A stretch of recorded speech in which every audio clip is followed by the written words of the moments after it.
ರಾಮ ಲಕ್ಷ್ಮಣ ಭರತ ಈ ರಾಮಾಯಣದ ಒಂದು ದೃಶ್ಯ ಸಂಕಲ್ಪನೆಯನ್ನು ನಾವು ನೆನಪಿಸ್ಕೋಬಹುದು. ಹಾಗೆ ರಾಮ ಲಕ್ಷ್ಮಣ ಜಿಂಕೆಯನ್ನು ಓಡಾಡ್ಸ್ತಕ್ಕಂಥ ಒಂದು ಬೇಟೆಯಾಡ್ತಕ್ಕಂಥ ಸಂದರ್ಭದೊಳಗೆ ಬರ್ತೈತಿ. ಸೀತೆ ಆ ಬಂಗಾರದ ಜಿಂಕೆಯನ್ನು ನೋಡಿದಾಗ ಇದನ್ನು ತಂದು ಕೊಡು ಅಂದಾಗ ಅಂತ ಒಂದು ಸಂದರ್ಭವನ್ನು ಇಲ್ಲಿ ನೆನಪಿಸ್ತೈತಿ.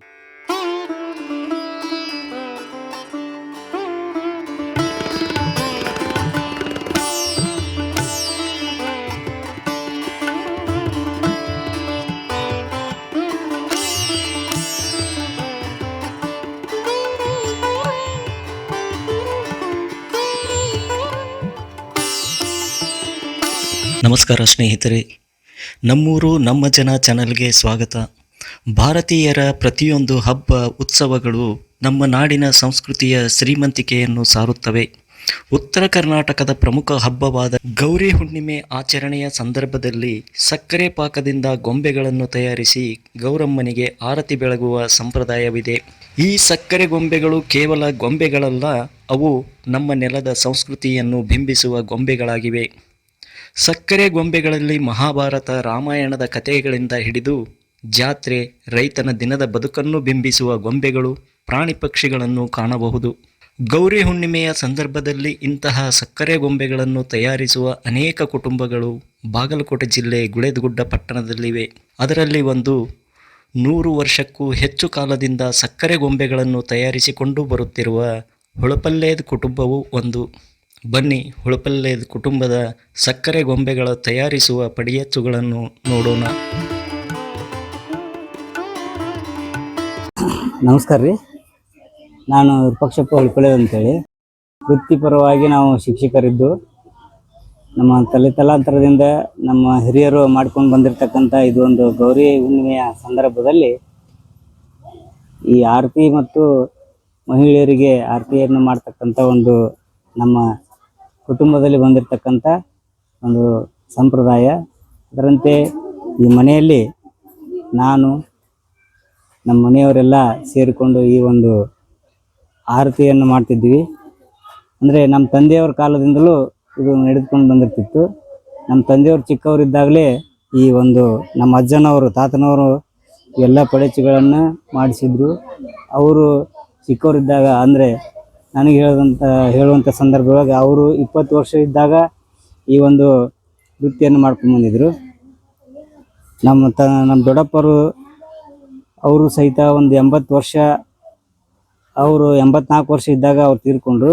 ಅಂದರೆ 60 ವರ್ಷಗಳವರೆಗೆ ಇವರು ನಿರಂತರವಾಗಿ ಮಾಡ್ಕೊಂಡ್ಬಂದಿದ್ರು. ನಂತರ ನಾನು ಈಗ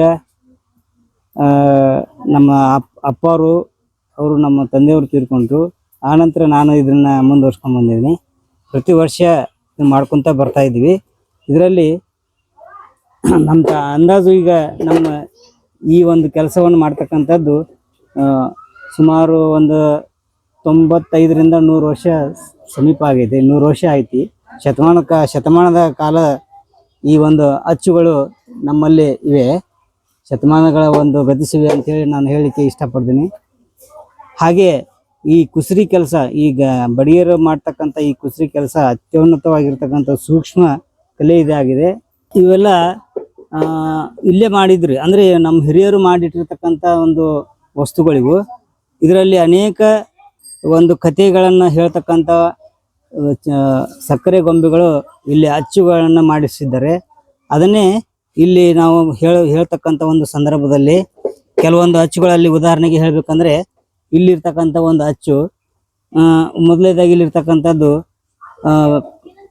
ಗಡಿಗೆ, ಕುಂಬಾರು ಗಡಿಗೆ ಮಾಡ್ತಕ್ಕಂಥ ಒಂದು ಸಂದರ್ಭ. ಕುಂಬಾರು ಗೌರಿ ಗಡಿಗೆಯನ್ನು ಮಾಡ್ತಕ್ಕಂಥದ್ದು. ಇದು ಅತ್ತೆ ಮತ್ತು ಸೊಸೆ ಮಾಡ್ತಕ್ಕಂಥ ಒಂದು ಸ್ನಾನ ಮಾಡ್ತಕ್ಕಂಥ ಒಂದು ಸಂಪ್ರದಾಯ. ಹಾಗೆ ಇಲ್ಲಿ ಸೊಸೆ ಮತ್ತು ಅತ್ತೆ ಸ್ನಾನ ಮಾಡ್ತಕ್ಕಂಥ, ಎರ್ಕೊಳ್ತಕ್ಕಂಥ ಒಂದು ಸಂದರ್ಭ. ಹಾಗೆ ಮಗುವಿನ ಒಂದು ಸ್ನಾನ ಮಾಡಿಸ್ತಕ್ಕಂಥ, ಚಿಕ್ಕ ಮಕ್ಕಳು ಇದ್ದಾಗ ಹೇಗೆ ನಾವು ಸ್ನಾನ ಮಾಡಿಸ್ತೇವೆ, ಎರಿತೀವಿ ಅಂತೀವಲ್ಲ, ಆ ಥರ ಇದು. ಆನಂತರ ಇದು ಅದರಿಂದ ಅತ್ತೆ ಸೊಸೆ, ಮಗಳು ಸೊಸೆ, ಹೀಗೆ ಎಲ್ಲ ಒಂದು ರೀತಿ ಇರ್ತಕ್ಕಂಥ ಒಂದು ಅಚ್ಚಿದು. ಅದೇ ರೀತಿ ಇಲ್ಲಿರ್ತಕ್ಕಂಥ ಒಂದು ಪಡೆಯಚ್ಚು, ಪಾಂಡವರ ಸಭೆ ಅಂತೇಳಿ. ಪಾಂಡವರು ಹೇಗೆ ಒಂದು ಸಭಾಂಗಣದೊಳಗ ತಮ್ಮ ಆಡಳಿತವನ್ನು ಮಾಡ್ತಿದ್ರು, ಧರ್ಮ ಪಂಚ ಪಾಂಡವರು ಸೇರಿ ಯಾವ ರೀತಿ ಒಂದು ಧರ್ಮವನ್ನ ಪಾಲನೆಯನ್ನು ಮಾಡ್ತಿದ್ರು, ಪ್ರಜೆಗಳಿಗೆ ಹೇಗೆ ಅನುಕರಣೆ ಮಾಡ್ತಿದ್ರು ಅಂತಕ್ಕಂಥದ್ದು ಒಂದು ಸಂದರ್ಭ ಇದು. ಹಾಗೆ ಇದು ಒಂದು. ಆನಂತರ ಇಲ್ಲಿರ್ತಕ್ಕಂಥ ಕೆಲವು ಪ್ರಾಣಿ ಪಕ್ಷಿಗಳಿದಾವೆ. ಇಲ್ಲಿ ರೈತಾಪಿ ಜನರು ಬಿತ್ತುವ ಕೂರಿಗೆ ಅಂದ್ರೆ ರೈತರು ಕೂರಿಗೆಗಳನ್ನ ಬಸವನ್ನ ಅಥವಾ ಎತ್ತುಗಳ ಮೂಲಕ ರೈತರು ಹೇಗೆ ಬಿತ್ತುವನ್ನು ಮಾಡ್ತಾರೆ, ಆ ಬಿತ್ತುವ ಕೂರಿಗೆ ಅಂತ ಹೇಳಿ ನಾವು ಹೇಳ್ತೀವಿ. ಹೌದಾ? ಅದೇ ರೀತಿ ಇಲ್ಲಿ ಟಾಂಗ ಮತ್ತು ರಥ, ರಾಜರಥ, ಹಾಗೂ ಇಲ್ಲಿರ್ತಕ್ಕಂಥವ್ರು ಆಂಜನೇಯ, ಸುಗ್ರೀವ ಮತ್ತು ಆಂಜನೇಯ ಅಂತೀವಲ್ಲ ಆ ಥರ. ಇದಕ್ಕೆ ನಾವು ಆಡುವ ಭಾಷೆಯೊಳಗ ನಾವು ಅಚನೂರ ಹನುಮಪ್ಪ ಮತ್ತು ಆಸಂಗಿ ಹನುಮಪ್ಪ ಅಂತೇಳಿ ನಾವು ನಮ್ಮ ಸಮೀಪದ ಏರಿಯಾದಲ್ಲಿ ಹೇಳ್ತೀವಿ. ಹೀಗೆ ಇಲ್ಲಿರ್ತಕ್ಕಂಥದ್ದು ಹುಂಜ ಮತ್ತು ಕೋಳಿಗಳು. ಅದೇ ರೀತಿ ಇನ್ನೂ ಅನೇಕ ಬಗೆದೆ. ನಮ್ಮ ಮನೆಯ ಹಿರಿಯರಲ್ಲಿ ಯಾರಾದರೂ ಬಂದಾಗ ಗೆಸ್ಟ್ ಯಾವ ಥರ ಇರ್ತೀವಿ, ಚಹಾ ಪಾನಿ ಮಾಡ್ತಕ್ಕಂಥ ಒಂದು ಸಂದರ್ಭ, ಚಹಾ ಪಾನಿಗಳನ್ನು ಮಾಡ್ತಕ್ಕಂಥ ಸಂದರ್ಭ. ಇಲ್ಲಿ ಸರ್ಕಸರಿಗೆ ಅಥವಾ ಸರ್ಕಸ್ ಮಾಡ್ತಕ್ಕಂಥ ಒಂದು ಸಂದರ್ಭವನ್ನು ನಾವು ಇಲ್ಲಿ ತಿಳ್ಕೊಂತೀವಿ. ಇಲ್ಲಿ ಕೃಷ್ಣ ಕೊಳಲನ್ನು ಊತ್ತಕ್ಕಂಥ ಒಂದು ಸನ್ನಿವೇಶ, ಗೋಪಾಲಕ ಅಂತೀವಲ್ಲ ಆ ಥರ. ಇಲ್ಲಿ ಐರಾವತ, ಐರಾವತ ಆನೆ, ಐರಾವತ. ಆಮ್ಯಾಗ ಇಂದ್ರನ ಕಾಲದಲ್ಲಿ ಇರ್ತಕ್ಕಂಥ ಐರಾವತ ಅಂತ ನಾವು ಹೇಳ್ತೀವಿ. ಆಮ್ಯಾಗ ಇದು ಸಹಿತ ಐರಾವತ, ಇಂದ್ರನ ಕಾಲ ಇಂದ್ರಪ್ರಸ್ಥ ಅಂತೀವಲ್ಲ ಆ ಥರ ಇದೆ. ಅದೇ ಥರ ಇಲ್ಲಿ ರಾಮ, ಲಕ್ಷ್ಮಣ, ಸುಗ್ರೀವ ಇಲ್ಲಿರ್ತಕ್ಕಂಥದ್ದು. ರಾಮ, ಲಕ್ಷ್ಮಣ, ಭರತ, ಈ ರಾಮಾಯಣದ ಒಂದು ದೃಶ್ಯ ಸಂಕಲ್ಪನೆಯನ್ನು ನಾವು ನೆನಪಿಸ್ಕೋಬಹುದು. ಹಾಗೆ ರಾಮ ಲಕ್ಷ್ಮಣ ಜಿಂಕೆಯನ್ನು ಓಡಾಡಿಸ್ತಕ್ಕಂಥ ಒಂದು ಬೇಟೆ ಆಡ್ತಕ್ಕಂಥ ಸಂದರ್ಭದೊಳಗೆ ಬರ್ತೈತಿ. ಸೀತೆ ಆ ಬಂಗಾರದ ಜಿಂಕೆಯನ್ನು ನೋಡಿದಾಗ ಇದನ್ನು ತಂದು ಕೊಡು ಅಂದಾಗ ಅಂತ ಒಂದು ಸಂದರ್ಭವನ್ನು ಇಲ್ಲಿ ನೆನಪಿಸ್ತೈತಿ. ಹಾಗೆ ಇಲ್ಲಿ ಇದು ಲಕ್ಷ್ಮಣ ಲವಕುಶ ಅಂತೀವಿ ನಾವು ಹೇಳ್ತೀವಿ. ಲವಕುಶ ಆ ಕಾಡಿಗೆ ಹೋದಾಗ ಆ ಒಂದು ಸಂದರ್ಭವನ್ನು ನೆನಪಿಸ್ತೈತಿ. ಇಲ್ಲಿ ರಾಮಾಯಣ ದೃಶ್ಯಗಳು. ಆಮ್ಯಾಗ ಸೀತೆಯನ್ನು ಕದ್ದೊಯ್ದಾಗ ಹನುಮಂತನ ಒಂದು ಗುರುತನ್ನು ತಂದು ಕೊಡ್ತಾಳೆ ಸೀತೆಗೆ, ಆ ಒಂದು ಸಂದರ್ಭವನ್ನು ಇಲ್ಲಿ ನೆನಪಿಸ್ತೈತಿ. ಆ ಆಂಜನೇಯ ಇಲ್ಲಿ ಬಂದು ಲಂಕಾಕ್ಕೆ ಬಂದು ಬಾಲವನ್ನ ಬೆಂಕಿ ಹಚ್ಚಿದಾಗ ಅಲ್ಲಿ ಲಂಕವನ್ನು ದಹಿಸ್ತಾನೆ. ಅದರಂತೆ ಆ ಹನುಮನನ್ನು ಎಳೆದುಕೊಂಡು ಇದರಲ್ಲಿ ಬರ್ತಾರೆ. ಎಲ್ಲಿ ತಮ್ಮ ಲಂಕಾಧೀಶನ ಒಂದು ಅರಮನೆಯೊಳಗೆ. ಅಂತ ಒಂದು ಸಂದರ್ಭದೊಳಗೆ ರಾವಣನು ಎಳೆದುಕೊಂಡು ಹೋದಾಗ ಆ ಆಂಜನೇಯ ಅಂದ್ರೆ ಹನುಮಂತ ಈ ತರ ಬಂದಾಗ, ಇಲ್ಲಿ ಹನುಮಂತನು ಇಲ್ಲಿ ಬಂದಾಗ ಎಳೆದುಕೊಂಡು ಹೋಗಿ ತನ್ನ ಅರಮನೆಗೆ ಒಯ್ದಿರ್ತಾನೆ. ಆಗ ರಾವಣನು ಅತಿ ಎತ್ತರದ ಒಂದು ಸಿಂಹಾಸನದ ಮೇಲೆ ಕುಳಿತುಕೊಂಡಾಗ ಈ ನಿರ್ಲಕ್ಷ್ಯ ಈ ಆಂಜನೇಯನನ್ನ ನಿರ್ಲಕ್ಷ್ಯ ಮಾಡಿರ್ತಾನೆ. ಅವನಿಗೆ ಸರಿಯಾದ ಒಂದು ಗೌರವವನ್ನು ಕೊಡದೆ ಇದ್ದಾಗ ಆಂಜನೇಯ ತನ್ನ ಬಾಲವನ್ನೇ ಸುತ್ತಿಕೊಂಡು ರಾವಣನಿಗಿಂತ ಎತ್ತರವಾಗಿ ಅವನ ಸಮೀಪದಲ್ಲಿ ಹೋಗಿ ಕುಳಿತುಕೊಂಡು ಮಾತಾಡ್ತಾನೆ. ಆಗ ಅದು ಒಂದು ರಾವಣನ ಬಾಲ ರಾಮಾಯಣದ ಒಂದು ದೃಶ್ಯದಲ್ಲಿ ಸಂಕಲ್ಪ ಬರ್ತೈತಿ. ಇದು ಸಹಿತ ಋಷಿ ಮುನಿಗಳ ಒಂದು ತಪಸ್ಸು ಮಾಡ್ತಕ್ಕಂಥ ಒಂದು ಸನ್ನಿವೇಶ. ರಾವಣನ ತಮ್ಮ ಯಾರು ವಿಭೂಷಣ ತಪಸ್ಸು ಮಾಡ್ತಕ್ಕಂಥ ಒಂದು ಸನ್ನಿವೇಶದೊಳಗ ಅಂದ್ರೆ ಅವನೊಂದು ಭಕ್ತಿ ಪ್ರಿಯವಾಗಿರ್ತಾನೆ. ಇಲ್ಲಿರ್ತಕ್ಕಂಥದ್ದು ಮಕ್ಕಳ ಒಂದು ಆಟಿಕೆಯ ಸಾಮಾನು, ಸೈಕಲ್ಲು. ಇಲ್ಲಿರ್ತಕ್ಕಂಥದ್ದು ಮನುಷ್ಯನ ಆಕೃತಿ. ಹಾಗೆ ಮಂಗ ಮತ್ತು ಮನುಷ್ಯ ಮತ್ತು ಈ ಮಜ್ಜಿಗೆಯನ್ನು ಕಟ್ತಕ್ಕಂಥದ್ದು ದೃಶ್ಯ. ಹಾಗೆ ಇನ್ನು ಕೆಲವು ಇದು ನೋಡ್ಬೇಕಂದ್ರೆ ದಾಳಂಬರಿ. ಇಲ್ಲಿ ಈ ಅಚ್ಚುಗಳು 4 ಪಡೆಚುಗಳು ಕೂಡಿ ಒಂದಾಗಿರ್ತೈತಿ. ಇದ್ರ ದಾಳಿಂಬೆ ಹಣ್ಣಿನ ಆಕೃತಿಯಲ್ಲಿ ಇರ್ತಕ್ಕಂಥದ್ದು, ದಾಳಿಂಬೆ ಹಣ್ಣಿನ ಆಕೃತಿ ಇರ್ತಕ್ಕಂಥದ್ದು. ಇಲ್ಲಿ ಹಣ್ಣನ್ನು ತಿನ್ನಲಿಕ್ಕೆ ಬಹಳಷ್ಟು ಚೆನ್ನಾಗಿರ್ತಕ್ಕಂಥ ಹಣ್ಣುಗಳನ್ನ ಹೇಗೆ ಗಿಳಿಗಳು ಬಂದು ಇದು ಇರ್ತವೆ. ಇಲ್ಲಿ ಕೆಳಗಡೆ 4, ಮೇಲ್ಗಡೆ 4, ಅದರ ಮೇಲ್ಗಡೆ 1, ಹೀಗೆ 9 ಗಿಳಿ ದಾಳಂಬರಿ ಅಂತ ಹೇಳ್ತೀವಿ ನಾವು. ಅದರಂತೆ ಇಲ್ಲಿರ್ತಕ್ಕಂಥ ಚಿಕ್ಕದಾಗಿರ್ತಾ ಇಲ್ಲಿ ಈ ರೀತಿ ದಾಳಿಂಬೆ ಹಣ್ಣಿನ ಒಂದು ಆಕೃತಿ. ಅದಾದ ಇದರಂತೆ ದೊಡ್ಡದು ಚಿಕ್ಕದು ಬೇರೆ ಬೇರೆ ಆಕೃತಿಗಳಿವೆ. ಇದು ಚಿಕ್ಕದಾಗಿರ್ತಕ್ಕಂಥದ್ದು, ಅದಕ್ಕಿಂತ ಬೇರೆ ಬೇರೆ ವಿಭಿನ್ನ ರೀತಿ ಒಳಗ ಇರ್ತಾವೆ ಇವು. ನಂತರದಲ್ಲಿ ಇಲ್ಲಿ ಷಣ್ಮುಖ ಸ್ವಾಮಿ ನವಿಲ ಮೇಲೆ ಹಾರಾಡ್ತಕ್ಕಂಥ ಹೋಗ್ತಕ್ಕಂಥ ಸನ್ನಿವೇಶ. ಅಂದರೆ ಒಂದು ಹಿನ್ನೆಲೆ ಕಥೆ ಇದೆ. ಶಿವ ಪಾರ್ವತಿಯರನ್ನು ಸುತ್ತಾಡಿಕೊಂಡು ಯಾರು ಫಸ್ಟ್ ಬರ್ತೀರಿ ಅಂತೇಳಿ ತಮ್ಮಲ್ಲೇ ಒಂದು ಇದು ಇದ್ದಾಗ ಇವ ಏನು ಮಾಡ್ತಾನೆ, ಷಣ್ಮುಖ ಸ್ವಾಮಿ ನವಿಲ ವಾಹನ ತಂದು ಗಜಮುಖ ಅಂದರೆ ಡೊಳ್ಳು ಹೊಟ್ಟೆ ಇಟ್ಕೊಂಡಿರ್ತಕ್ಕಂಥ ಗಜಮುಖ ಸುತ್ತಾಡ್ಕೊಂಡು ಬರಕ್ಕೆ ಆಗಲ್ಲ. ಆಗ ಷಣ್ಮುಖ ಸ್ವಾಮಿ ನಾನೇ ಮೊದಲು ಬರ್ತೀನಿ ಅಂತೇಳಿ ವಾಹನವನ್ನು ಹತ್ತಿ ಇಡೀ ಪ್ರಪಂಚವನ್ನೇ ಸುತ್ತಾಕೊಂಡ್ ಬರ್ತಾನೆ. ಆದ್ರೆ ಇಲ್ಲಿರ್ತಕ್ಕಂಥ ಗಣೇಶ ಏನ್ ಮಾಡ್ತಾನೆ, ತನ್ನ ತಂದೆ ತಾಯಿಯನ್ನೇ ಸುತ್ತಾಕ್ತಾನೆ. ಅಂತ ಒಂದು ಸನ್ನಿವೇಶ ಚಿಕ್ಕದಿದ್ರು ಇದು ಕಥೆಯನ್ನ ಹಿನ್ನೆಲೆ ಹೇಳ್ತತಿ. ಅನಂತರ ಇಲ್ಲಿರ್ತಕ್ಕಂಥ ಆನೆ ಅಚ್ಚುಗಳಿಗೆ ಬಹಳಷ್ಟು ಹಿನ್ನೆಲೆಯಾಗಿರ್ತಕ್ಕಂಥದ್ದು. ಇಲ್ಲಿರ್ತಕ್ಕಂಥ ಪ್ರಾಣಿ ಪಕ್ಷಿಗಳನ್ನು ನಾವು ನೋಡ್ಬೋದು. ಇದು ಸಕ್ಕ ಸರಿಗೆ ಆಡ್ತಕ್ಕಂಥದ್ದು. ಮಕ್ಕಳು ಖಾಲಿ ಇದ್ದ ಸಮಯದಲ್ಲಿ, ವಿಶ್ರಾಂತಿ ಸಮಯದಲ್ಲಿ ಸಕ್ಕ ಸರಿಗೆ ಆಡ್ತಕ್ಕಂಥ ಸನ್ನಿವೇಶ. ಅದರಂತೆ ಇಲ್ಲಿರ್ತಕ್ಕಂಥದ್ದು ಆನೆ, ಕೋಳಿ, ಹುಂಜ ಈ ತರ.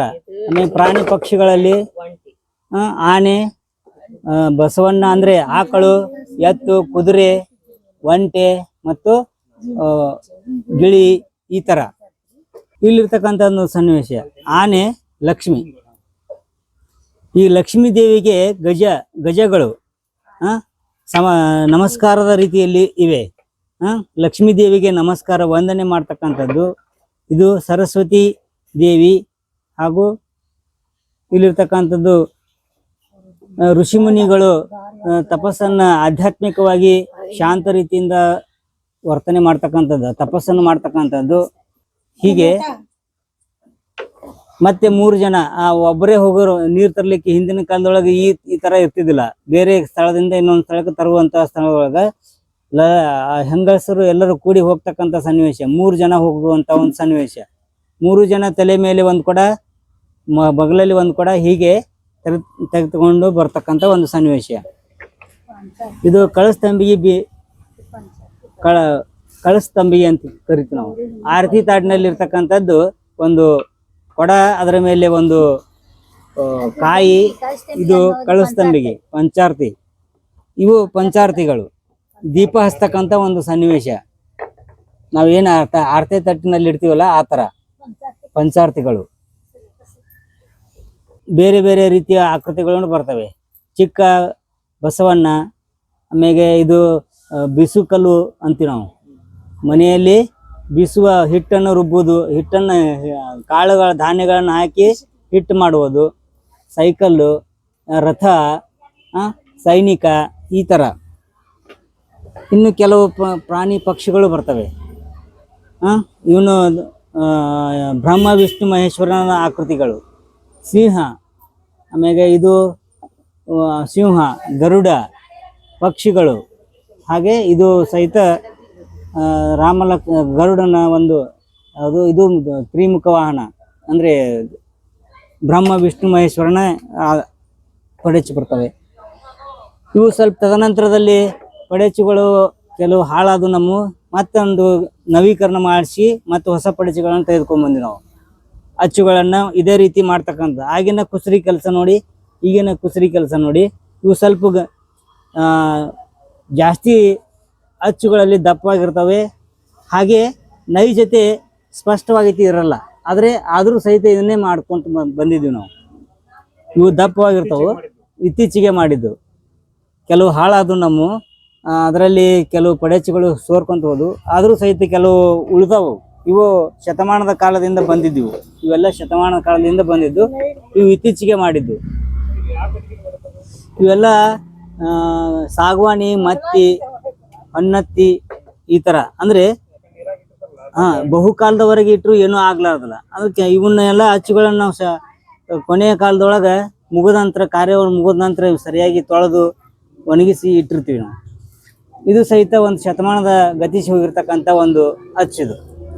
ನವಿಲುಗರಿ ನಿಂತ ನಾಟ್ಯವನ್ನು ಆಡ್ತಕ್ಕಂಥ ನವಿಲು. ಇದು ನವಿಲು ಈ ಥರ ಇದೆ. ಇನ್ನು ಬೇರೆ ಬೇರೆ ಆಕೃತಿಯೊಳಗೆ ನವಿಲುಗಳು ಅದಾವು. ಈ ಥರ ಚಿಕ್ಕ ನವಿಲು, ಇದು ಇದಕ್ಕಿಂತ ದೊಡ್ಡದು. ಕೆಲವರು ಸಾಕಷ್ಟು ಪ್ರೇಮಿ ಇದ್ದಂಥವ್ರು ದೊಡ್ಡ ದೊಡ್ಡ ಬೇಕು ಅಂತಾರೆ, ಕೆಲವರು ಸಣ್ಣ ಆಕೃತಿಗಳು ಬೇಕಂತಾರೆ. ಆ ಥರ ನಾವು ಮಾಡ್ಕೊಂತ ಬೇರೆ ಬೇರೆ ಅಚ್ಚುಗಳಲ್ಲಿ ಇಲ್ಲಿರ್ತವೆ. ಇದರಲ್ಲಿನೂ ಸಹಿತ ಮಜ್ಜಿಗೆ ಕಟ್ಟಿಯೋದು ಈಗ ನೂತನವಾಗಿರ್ತಕ್ಕಂಥ ಅಚ್ಚುಗಳಿವು. ಮಹಿಳೆಯರು ಅಂದರೆ ಈ ಗ್ರಾಮೀಣ ಪ್ರದೇಶದೊಳಗೆ ಬರ್ತಾರೆ, ಹಾಲನ್ನು ಕಟ್ಟಿದ್ದು ಉಳಿದಂಥ ಒಂದು ವಸ್ತುವನ್ನು ಹೆಪ್ ಮಾಡಿ ಅಲ್ಲಿ ಏನು ಮಾಡ್ತಾರೆ, ಮೊಸರು ಮಾಡಿ ಮಜ್ಜಿಗೆ ಮಾಡಿ ಬೆಣ್ಣೆಯನ್ನು ತೆಗಿತಿರ್ತಾರೆ. ಅಂಥ ಒಂದು ಸಂದರ್ಭದಾಗ ಮಜ್ಜಿಗೆ ಮಾಡ್ತಕ್ಕಂಥ ಒಂದು ಅಚ್ಚು ಇದು. ಮಜ್ಜಿಗೆ ಕಟ್ಟಿಯೋದು ಅಂದರೆ ಮಜ್ಜಿಗೆ ಮಾಡಿ ಬೆಣ್ಣೆಯನ್ನು ತೆಗಿಯೋದು. ಹೀಗೆ ಎರಡು ಥರ. ಅಂದಾಜು ಈಗ ನಮ್ಮ ಕಡೆ 150ರಿಂದ 160 ಪಡೆಚು ನಮ್ಮ ಕಡೆ ಅದಾವ್ರಿ. ಚಿಕ್ಕ ಪಡೆಚು, ದೊಡ್ಡ ಪಡೆಚು, ಬೇರೆ ಬೇರೆ ಆಕೃತಿ ಒಳಗೆ ಬಂದಿರ್ತವೆ. ಇವು ನಾವು ಆಣ್ ಹಾಕಿದ ನಂತರ ಕೆಲವು ಲಾಸ್ಟ್ ಕೊನೆಗೆ ಉಳಿದಿರ್ತಕ್ಕಂಥದ್ದು ಸಹಿತ ನಾವು ಉಪಯೋಗ ಮಾಡ್ಬೇಕಂದ್ರೆ ಇಂಥವು ಫ್ಲವರ್ಸ್, ಹಲ್ಲಾರ್ತಿ ಅಂತ ಕರಿತೀವಿ ನಾವು. ಇವುಗಳನ್ನು ನಾವು ತಯಾರು ಮಾಡ್ತೀವಿ. ಲಾಸ್ಟಿಗೆ ಉಳಿದಿರ್ತಕ್ಕಂಥ ಪಾತ್ರೆಯಲ್ಲಿ ಇರ್ತಕ್ಕಂಥದ್ದು ಅಚ್ಚು ಮಾಡಿ ಇದನ್ನು ಸಹಿತ ನಾವು ಬಿಡದೆ ಅದನ್ನು ಒಂದು ಹಲ್ಲಾರ್ತಿ ಬೇಕೇ ಅಂತೇಳಿ ಒಂದು ಇಲ್ಲಿಟ್ಟು ಅದನ್ನು ಸಹಿತ ನಾವು ಮುಂದುವರ್ಸ್ಕೊಂಡ್ಬರ್ತೀವಿ. ಅಂದರೆ ಇವು ಸಹಿತ ಬೇಕೇ. ನಾವು ಎಷ್ಟೇ ಕೊಂಡ್ಕೊಂಬಂದ್ರೂ ಅದರೊಳಗೆ ಒಂದರ ನಾವು ಇಡಬೇಕು ಅಂತಕ್ಕಂಥದ್ದು ಇದೊಂದು ಶಾಸ್ತ್ರ ಇದೆ. ಇದೇ ಆರತಿ, ಇದೇ ಮೂಲತಃ ಆರತಿ ಇದು. ಅದರೊಳಗೆ ಮತ್ತು ಬೇರೆ ಬೇರೆ ಆಕೃತಿಗಳನ್ನ ಇವಕ್ಕೆ ನಾವು ಆರತಿ ಅಂತ ಕರಿತೀವಿ. ಇವೇ ಮೂಲ. ಚಿಕ್ಕದಿದ್ರೂ ಆ ದೇವರಿಗೆ ಗೌರಿಗೆ ಮುಟ್ತದೆ ಅಂತೇಳಿ ನಾವು ಸಣ್ಣ ಸಣ್ಣ ಅಚ್ಚುಗಳ ಮೂಲಕ ಇಡ್ತೀವಿ. ಆಮೇಲೆ ಈ ಆರತಿಗಳೊಳಗನು ಬೇರೆ ಬೇರೆ ಆಕೃತಿಗಳಿದಾವೆ.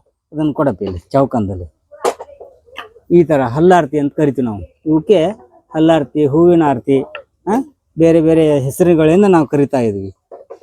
ಇವುಗಳನ್ನು ಇಟ್ಟು ಒಂದಾದ್ರೂ ಆ ಆರತಿ ಬೆಳಗುವಂಥ ಸಂದರ್ಭದೊಳಗೆ ಇಟ್ಟು ಆ ಗೌರಿಗೆ ನೈವೇದ್ಯವನ್ನು ಮಾಡ್ತಾರೆ ಆರತಿ ಬೆಳಗುವವರು. ವರ್ಷ ಒಂದು 2 ಕ್ವಿಂಟಲ್ 3 ಕ್ವಿಂಟಲ್ ತನಕ ಮಾಡ್ತಾರೆ. ನಾವು ವೃತ್ತಿಯೊಳಗೆ ಶಿಕ್ಷಕರಿದ್ದರಿಂದ ನಾವು ಹೆಚ್ಚು ಇದ್ರಾಗ ಮಾಡಲಿಕ್ಕೆ ಆಗೋದಿಲ್ಲ. ಆದರೂ ನಾವು ನಮ್ಮ ಮನೆಯವರ ಸಹಾಯವನ್ನು ಪಡೆದುಕೊಂಡು ಮಾಡ್ತೀವಿ. ಇತರೆ ಜನಾಂಗದವರು ಮಾಡ್ತಿದ್ದಾರೆ. ನಮ್ಮ ಸಹೋದರ, ನಮ್ಮ ಮಾವನವರು ಮಾಡ್ತಾರೆ. ಅಲ್ಲಿ ಲಾಯಿಗುಂದಿ ಶೆಟ್ರ್ ಅಂತೇಳಿ ಆ ಕಡೆ ನಮ್ಮ ಏರಿಯಾದಲ್ಲಿ ಇರ್ತಕ್ಕಂಥ ಪೂಜಾರಿಗಳು ಅವರು ಸಹಿತ ಮಾಡ್ತಾರೆ. ಇಲ್ಲಿ ನಾವೇ ನಮ್ಮ ಒಂದು ಏರಿಯಾದೊಳಗೆ 4 ಜನ ಮಾಡ್ತೀವಿ ನಾವು. ಪೂಜಾರಿ ಬಂಧುಗಳು ಅವರು 2 ಫ್ಯಾಮಿಲಿಯವ್ರು ಮಾಡ್ತಾರೆ. ನಮ್ಮ ಲಾಯಿಗುಂದಿ ಫ್ಯಾಮಿಲಿ ಅಂದ್ರೆ ನಮ್ಮ ಮಾಮನವರು ಅವರು ಮಾಡ್ತಾರೆ. ನಾವು ಉಳಿಪುಳೆ ಫ್ಯಾಮಿಲಿಗಳು, ನಮ್ಮ ಕುಟುಂಬದವರು, ನಮ್ಮ ಸಹೋದರಿಯಾಗಿರ್ತಕ್ಕಂಥ ಇಂಡಿಯವರು ಅವರು ನನ್ನ ಜೊತೆಗೆ ಸಹಾಯ ಮಾಡ್ತಾರೆ. ನಮ್ಮ ತಾಯಿಯವರು, ನಮ್ಮ ದೊಡ್ಡಮ್ಮವರು ಮಾಡ್ತಿದ್ದಾರೆ. ಅವರು ಈ ಥರ ಒಬ್ಬರು ಆನ್ ಮಾಡಿಕೊಟ್ರೆ ಇನ್ನೊಬ್ಬರು ಇಲ್ಲಿ ಪಡೆಯಚ್ಚುಗಳನ್ನು ಜೋಡಿಸ್ಬೇಕು. ಇದಕ್ಕೆ ಸಹಾಯವಾಗಿ ನಮ್ಮ 4 ಫ್ಯಾಮಿಲಿಯವರು ಎಲ್ಲರೂ ಇದಕ್ಕೆ ಸಹಾಯ ಮಾಡಿ ಇದನ್ನು ಒಂದು ಪೂರ್ವ ಪರಂಪರೆಯಾಗಿರ್ತಕ್ಕಂಥದ್ದನ್ನು ನಾವು ಮುಂದುವರ್ಸ್ಕೊಂಡು ಬಂದೀವಿ. ಹೀಗೆ ಮುಂದುವರಿತೈತಿ. ಇದು ಮುಂದುವರಿಬೇಕಾತಂದ್ರೆ ಎಲ್ಲರೂ ನಮ್ಮ ಸಮಾಜದಲ್ಲಿರ್ತಕ್ಕಂಥ ಎಲ್ಲ ಹಿಂದಿನ ಪರಂಪರೆಯನ್ನು ನಾವು ಬೆಳೆಸ್ಕೊಂಡು ಬರಬೇಕಾಗಿದೆ. ಇದನ್ನು ಮುನ್ನಡೆಸ್ಬೇಕು. ಸಂಸ್ಕೃತಿ ಇದೊಂದು ಭಾರತದ ಸಂಸ್ಕೃತಿ. ಇದನ್ನು ಈ ರೀತಿ ನಾವು ಬೆಳೆಸ್ಕೊಂಡು ಬರ್ತೀವಿ. ಪ್ರತಿ ಹಬ್ಬ ಹರಿದಿನಗಳಲ್ಲಿ ಒಂದೊಂದು ವಿಶೇಷತೆ ಇರ್ತೈತಿ. ಅದೇ ರೀತಿ ಇದನ್ನು ನಾವು ಮುಂದುವರ್ಸ್ಕೊಂಡು ಬಂದೀವಿ ಅಂತೇಳಿ ಹೇಳ್ತೀನಿ. ಇದಕ್ಕೆ ತಾವೆಲ್ಲರೂ ಇದುವರೆಗೆ ವೀಕ್ಷಣೆ ಮಾಡಿ ಬೆಂಬಲವನ್ನು ಕೊಡ್ತೀರಿ ಅಂತೇಳಿ ಧನ್ಯವಾದಗಳನ್ನು ಸಮರ್ಪಿಸ್ತೀನಿ.